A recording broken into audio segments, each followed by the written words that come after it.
விஷ்ணு விஷால் சாரோடைய தம்பி ருத்ராவோட படம் இது. இங்கே வந்து எங்கேயுமே அந்த டெபியூன்ற ஒரு விஷயமே வந்து ஃபீல் ஆகலை. அதுதான் எனக்கு ஃபஸ்ட்டு ரொம்ப பிடிச்சிருந்து. ஒரு நார்மல் மூவி நீங்கள் வந்து ஒரு ரொமான்ஸ் ஒரு ஃபீல் குட் மூவி பார்த்தா எந்த அளவுக்கு ஒரு இம்பாக்ட் வந்து கொடுக்குமோ அந்த அளவுக்கு படம் வந்து கொடுத்துருக்கு. லைக் விஷ்ணு விஷால் சாரும் படத்தில் வந்து வராரு. பட் இந்த படத்துக்கு வந்து ஒரு ஹீரோ அப்படின்னு பார்த்தீங்கன்னா அது ருத்ரா தான். இங்கே விஷ்ணு விஷால் வந்து ஒரு நல்ல கேமியோ வந்து பண்ணுறாரு, ஒரு நல்ல இம்பாக்ட்ஃபுல் கேமியோ வந்து பண்ணுறாரு. எல்லா ஆடியன்ஸும் வந்து பார்க்கலாம். இன்னும் ஸ்பெசிஃபிக்காக இந்த படம் எந்த ஆடியன்ஸுக்குன்னு கேட்டால் இந்த கப்பல் காலேஜ் மூவி காலேஜ் மூவிஸ் எல்லாம் எதிர்பார்ப்பாங்க. காலேஜ் பசங்களுக்கு இது ஒரு நல்ல மூவியாக இருக்கும், நல்லா கனெக்ட் ஆகும். அதான் காலேஜ் பசங்க லவ் பண்ணுறவங்களுக்கு அதெல்லாம் இந்த படம் நல்லா கனெக்ட் ஆகும். ஒரு நல்ல ஃபீல் குட் மூவி. இல்லை அதான் மனுஷன் வாழ்ந்திருக்காரு. ப்ளஸ் என்னன்னா அவர் எங்கேயுமே அந்த டெபியூன்ற விஷயம் ஃபீல் ஆகலை. முன்னாடியே நல்லா ஒர்க் பண்ணியிருப்பாங்க போல். பாடி லாங்குவேஜ், பெர்ஃபார்மன்ஸ், ஆக்டிங் எல்லாமே வந்து நல்லா ஒர்க் பண்ணியிருப்பாங்க போல். இங்கே வந்து எனக்கு எங்கேயுமே அந்த டெபியூன்ற ஒரு விஷயம் ஃபீல் ஆகலை. ரொம்ப நல்லா அருமையாக பண்ணியிருக்காரு அவரோட ரோல். மிஷ்கின் சார் வந்து நம்ம எப்பயுமே அவரை வந்து ஒரு ரகமாக பார்த்துருப்போம். பட் இந்த படத்தில் வந்து ரொம்ப ஒரு மெச்சோர்டான ரோல், ஒரு நல்ல ஒரு மெச்சோர்டான டேரக்டர், ரொம்ப ஒரு டிஃப்ரெண்ட்டாக சாந்தமாக இருக்க மிஷ்கின் சாரை மாதிரி வந்து காமிச்சிருக்காங்க. இதுலேயும் ஒரு சில சின்ன சின்ன குட்டி குட்டி காமெடி சீன்ஸ் எல்லாம் இருக்கும். பட் அவரும் வந்து டான்ஸ் ஆடுற மாதிரி ஒரு சின்ன ஒரு 5 செகண்ட் ஒரு வைப் மெட்டீரியல்லாம் இருக்கும் படத்தில். என்ஜாய் பண்ணலாம். ப்ரோ படம் பயங்கரம் bro, ultimate bro. Love story, twist and turns நிறையா இருக்குது. படம் அருமையாக இருக்குது, நல்லா இருக்குது. ஹீரோ மாஸ் காட்டாப்பில், அவரோட ஸ்கிரிப்ட் பயங்கரம். விஷ்ணு சார் எதிர்பார்த்தோம் பார்க்கறதுக்கு. மிஷ்கின் டைரக்ஷன் பயங்கரம், அல்டிமேட். ஆ இந்த படத்துலையா எல்லா டேரக்ட் புரியல எனக்கு. யங்ஸ்டர்ஸ்க்கு எல்லாருக்குமே ரொம்ப பிடிக்கும் படம். ஃபேமிலியாகவும் பார்க்குற மாதிரி இருக்குது படம், வந்து நல்லா இருக்குது. நம்மளுக்கு நிறைய கனெக்ட் ஆகிற மாதிரி தான் இருக்குது, நம்மளுக்கு அந்த மாதிரி தான் இருக்குது.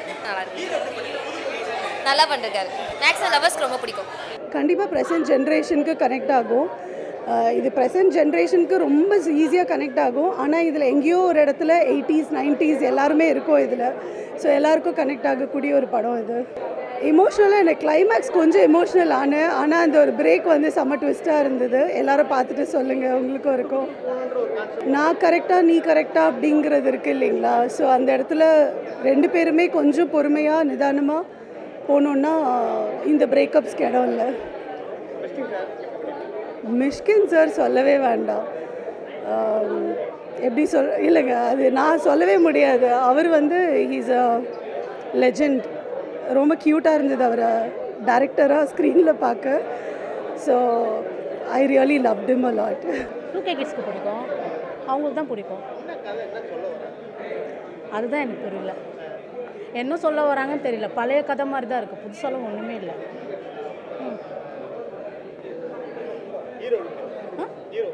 அவர் நல்லா பண்ணியிருக்கார். புதுசாக பண்ணுற மாதிரி இல்லை. ஓகே சூப்பராக எல்லாம், அதாவது எல்லா ஒரு இதுக்கும் ஆப்ட் ஆகுது. ஸோ நல்லா பண்ணியிருக்காரு. ஓகே ஒன் டைம் வந்து ஒரு ஃபன்னாக பார்க்கலாம், ஒரு வீக்கெண்ட் பார்க்கலாம், அவ்வளோதான். பெருசாக அதுலேருந்து எடுத்துக்கிறதுக்கு ஒன்றும் இல்லைன்னு எனக்கு தோணுது. ஹீரோ சூப்பராக பண்ணியிருக்காரு, நல்ல ஆக்டிங். ஃபஸ்ட் படத்துலேயே நல்லா ஆக்ட் பண்ணியிருக்காரு. அவர் பண்ண சாட்டிஸ்ஃபைடாக இருந்தது.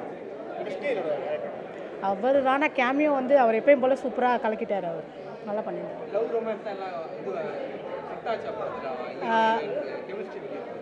பெருசாக ஒன்றுமே காட்டல தோணுது, பெருசாக ஒன்றும் இல்லை. நீ கேட்டால் ஒன்றும் இல்லைன்னு தான் சொல்லுவாங்க, ஒன்றுமே இல்லை.